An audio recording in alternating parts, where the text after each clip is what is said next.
এটা হচ্ছে সিবেস। সিবেসে একটু হালকা হাফ ফ্রাই করার জন্য লবণ, হলুদ, মরিচ এটা দিয়ে মিক্স করে নেব।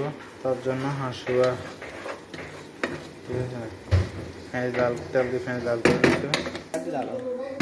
সিবেসের জন্য মাশরুম কাটিয়ে নিলাম, এখন ডালে দিতেছে এগুলো।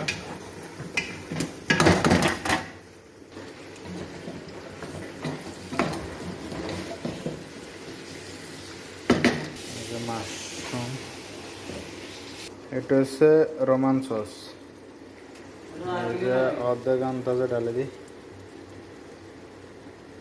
সস দেওয়ার পরে একটু হলুদ, হালকা পরিমাণ ধনিয়ার গুঁড়া, হালকা পরিমাণ জিরার গুঁড়া। এটা হচ্ছে মাছের মশলা, মিক্স মশলা মাছের, হালকা কালা মাছের পাউডার, এটা হালকা চিকেন বিরিয়ানি মশলা দিই, হাফ চামচ আন্দাজ।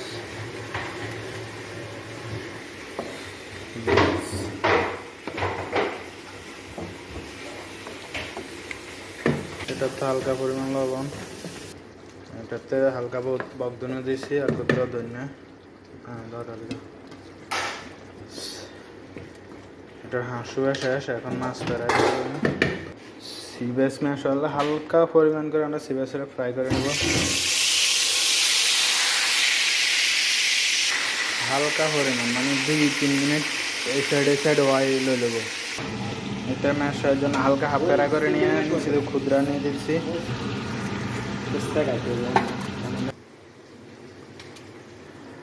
দুইটা মাঝখান দিয়ে হাইলেন না, দুইটা এভাবে গোড়া থাকবে।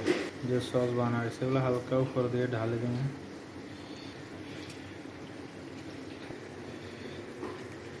লাল পেঁপসি কিন্তু না,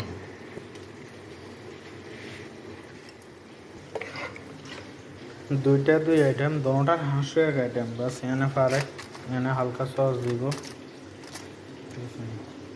ক্যাপসিকাম কাটি, পেঁয়াজ কাটি দিচ্ছে। এটা ফেরানে দিয়ে লাল করে নেব, লাল করার পরে একটা সস বানাবো, সস দিয়ে দেবো। এখন ফেরানে দিয়ে দিলাম।